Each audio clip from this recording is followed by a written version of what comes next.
Leamos, tal vez, te sugiero un poema de tu libro Poesía Completa, que acaba de ser editado por Sex Barral, Poesía Completa del 83 al 2004. Un libro de poesía con el cual ha ocurrido un fenómeno, diría yo, único, que ya no pasa con la poesía, que se agotó la primera edición en Buenos Aires.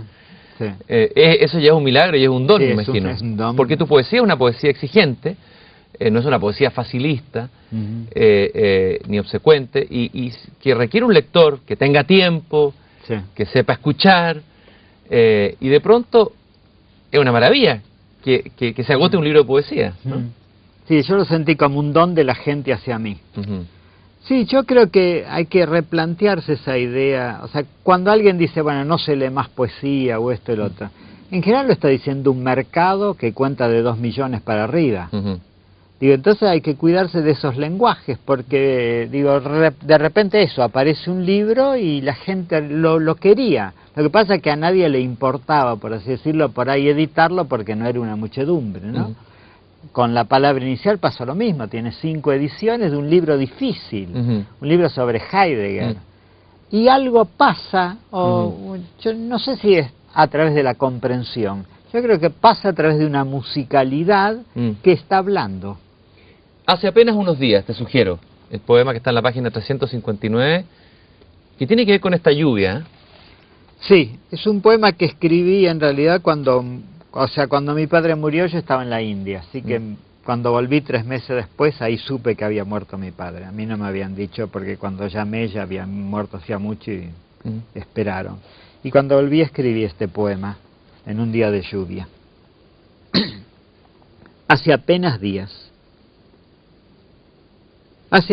días murió mi padre. Hace apenas tanto. Cayó sin peso, como los párpados al llegar la noche, o una hoja cuando el viento no arranca, a cuna. Hoy no es como otras lluvias. Hoy llueve por vez primera sobre el mármol de su tumba.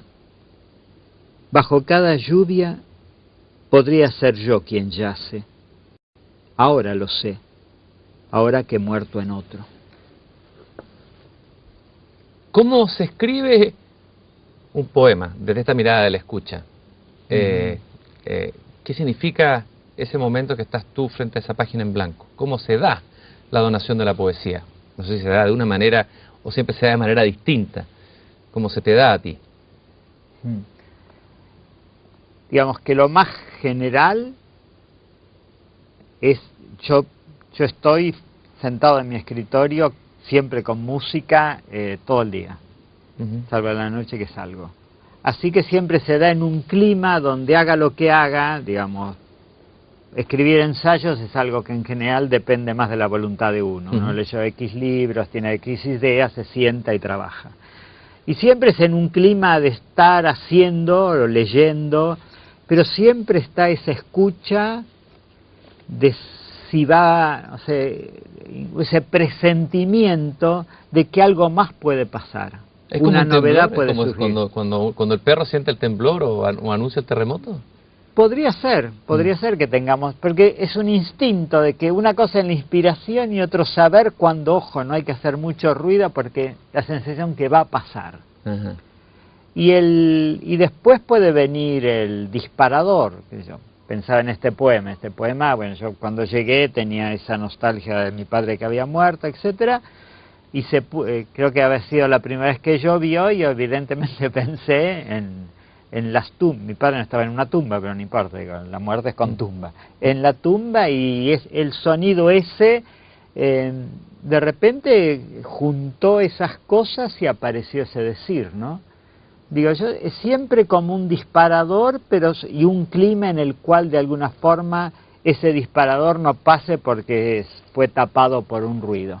Siempre la poesía, o se ha tapado mucho en la enseñanza de la poesía con el ruido de la interpretación. Aparece un poema y llega el intérprete, el crítico, el teórico. ¿Qué te parece a ti esa forma de apropiarse del poema? A ver, ¿qué dice el poema?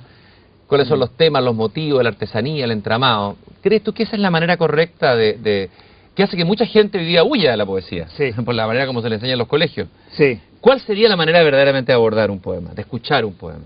Y es el poema. Lo que pasa es que hay que buscar un poema que sea accesible, porque no sé cómo son los estudios acá, me imagino más o menos igual. Yo empecé a estudiar literatura con los poemas del siglo de oro español, en la cual hablábamos un español antiguo que era el único que nos hacía gracia. Pero digamos, no, o sea, es la transmisión de una pasión. O sea, yo he estudiado varias carreras y creo que he tenido 3 profesores por ahí, verdaderos, que me han marcado.